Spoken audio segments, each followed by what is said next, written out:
Hello views, welcome to DJMS Tamil channel. Ponni சீரியலுக்கான upcoming எபிசோடில் சண்முகம் அவங்க மனைவியோட வளைகாப்பு விஷயத்தை பற்றி வீட்டில் வந்து பேசுகிறாங்க. சரி சண்முகம், நீ ஒன்றும் கவலைப்படாத, கண்டிப்பாக இந்த விஷயத்த வந்து பண்ணிடலாம் அப்படின்னு சொல்லிட்டு முடிவெடுக்கிறாங்க.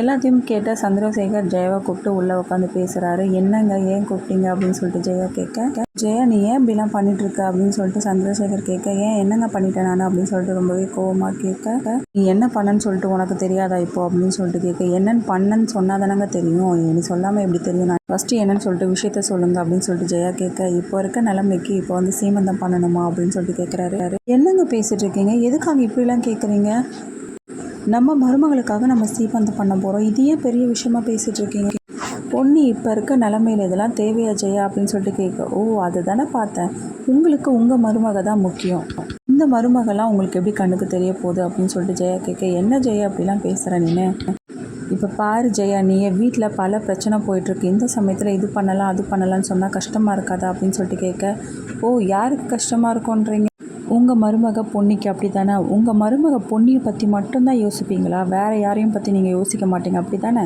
இங்கே பாருங்கள் எது எப்படி சொன்னாலும் இந்த சீன் வந்து நடந்து தான் ஆகும் அப்படின்னு சொல்கிறாங்க ஜெயா ரொம்பவே ஸ்ட்ரிக்டாக. சரி ஓகேம்மா, உன் வழிக்கே நான் வரேன், எல்லா ஏற்பாடுகளையும் வந்து பொன்னியை வச்சு பண்ண சொல்லலை, அவளே எல்லாத்தையும் பார்த்துப்பா அப்படின்னு சொல்கிறாங்க.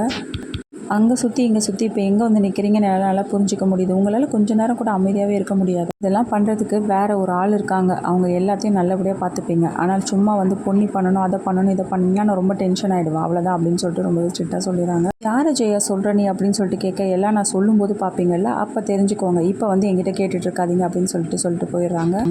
யாரை சொல்கிறா ஜெயா அப்படின்ற குழப்பத்தோடவே இருக்கார் சந்திரசேகர். அதுக்கப்புறமா பிரீத்தியை பார்த்து எல்லா பொறுப்புகளையும் வந்து பிரீத்திக்கிட்ட ஒப்படைக்கிறாங்க. இதனால் பிரீத்தி ரொம்பவே சந்தோஷப்படுறாங்க. எல்லாத்தையும் நீ சரியாக பண்ணிடுமா அப்படின்னு சொல்கிறாங்க. எல்லா வேலைகளையும் வந்து பிரீத்திக்கிட்ட சொல்கிறாங்க. பிரீத்தி ஒரு பக்கம் சந்தோஷமாக இருக்கிறது மட்டும் இல்லாமல், பரவாயில்ல ஆன்ட்டி எல்லா பொறுப்புகளையும் நம்மக்கிட்ட ஒப்படைக்கிறாங்க, கூடிய சீக்கிரமே நம்மளையும் வந்து இந்த வீட்டு மருமகளாக ஏற்றுப்பாங்க அப்படின்ற நம்பிக்கையோடு இருக்காங்க. அந்த சமயத்தில் அங்கேருந்து வர பொண்ணியை பார்த்து என்ன பண்ணுறாங்க, ஒரு நிமிஷம் நில்லு பொண்ணி, நான் அவங்ககிட்ட கொஞ்சம் பேசணும் அப்படின்னு சொல்லிட்டு பேச ஆரம்பிக்கிறாங்க. பார்த்தே அது என்னன்னு தெரியுதா, இந்த வீட்டுக்கான எல்லா பொறுப்புகளையும் அத்தை என்கிட்ட தான் இப்போ உடைச்சிருக்காங்க, இதுலேருந்து நீ என்ன புரிஞ்சுக்கிட்ட பொண்ணி, எப்படியும் இந்த வீட்டிலேருந்து நீ இன்னும் கொஞ்சம் நல்லா கிளம்ப போகிற, எல்லா பொறுப்புகளையும் என்கிட்ட தான் ஒப்படைக்கிறாங்க பாரு அப்படின்னு சொல்லிட்டு ரொம்பவே சந்தோஷமாக சொல்லிக்கிறாங்க. இங்கே பாரு, நீ என்ன வேணாலும் பண்ணிட்டு போ, அதை பற்றி எனக்கு கவலையும் இல்லை, என்கிட்ட நீ சொல்லணும்னு அவசியமும் கிடையாது, என்ன பொண்ணு நீ இப்படிலாம் பேசுனா அப்புறம் எப்படி தான், கூடிய சீக்கிரத்தில் இந்த வாழ்க்கையை உனக்கு இல்லைன்னு தெரிய போகுது, என்னோடய வாழ்க்கையை தான் நீ இவ்வளோ நாளாக வாழ்ந்துட்டு இருந்திருக்க, இப்போ பார்த்தே என்னோடய வாழ்க்கையை எனக்கு திரும்ப கிடைக்க போகுது அப்படின்னு வந்து ரொம்பவே சந்தோஷமாக பேசுகிறாங்க.